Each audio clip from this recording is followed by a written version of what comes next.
बिस्मिल्लाहिर्रहमानिर्रहीम अल्हम्दुलिल्लाहि रब्बिल आलमीन नहमदुहु व नुसल्ली अला रसूलिहिल करीम अम्मा बाद। अस्सलामु अलैकुम व रहमतुल्लाह। मेरे मोहतरम बुज़ुर्गों, दोस्तों, अज़ीज़ साथियों और मुअज़्ज़ज़ ख़वातीन, क्या हाल चाल हैं? अल्लाह ताला से दुआ है कि अल्लाह ताला आप सभी को, हम सभी को खैर व आफ़ियत के साथ रखें और हर तरह की नागवारियों से महफूज फरमाएँ। आमीन या रब्बल आलमीन। आइए हुज़ूर अक़दस सल्लल्लाहु अलैहि वसल्लम के साथ मोहब्बत के वाक़यात में से नंबर 10 का मुताला करें इंशाअल्लाह। दुरूद शरीफ पढ़ लीजिए। अल्लाहुम्मा सल्ली अला मुहम्मदिन नबील उम्मी व अला आलिहि वसल्लिम तस्लीमन कसीरन कसीरा। वाक़या नंबर 10। हुज़ूर सल्लल्लाहु अलैहि वसल्लम की कब्र देखकर एक औरत की मौत।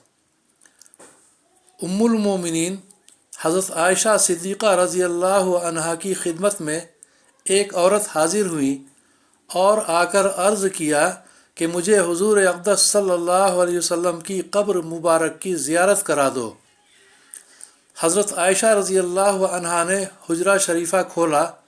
उन्होंने ज़ियारत की और ज़ियारत करके रोती रहीं और रोते रोते इंतकाल फरमा गईं रज़ी अल्लाहु अन्हा व अर्ज़ाहा। फ़ायदा: क्या इस इश्क़ की नज़ीर भी कहीं मिलेगी कि कब्र की ज़ियारत की ताब न ला सकीं और वहीं जान दे दी। व आखिरु दाना वल्हम्दुलिल्लाहि रब्बिल आलमीन।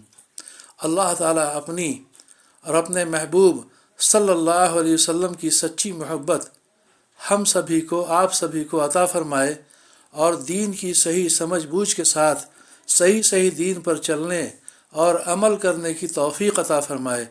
आमीन या रब्बल आलमीन।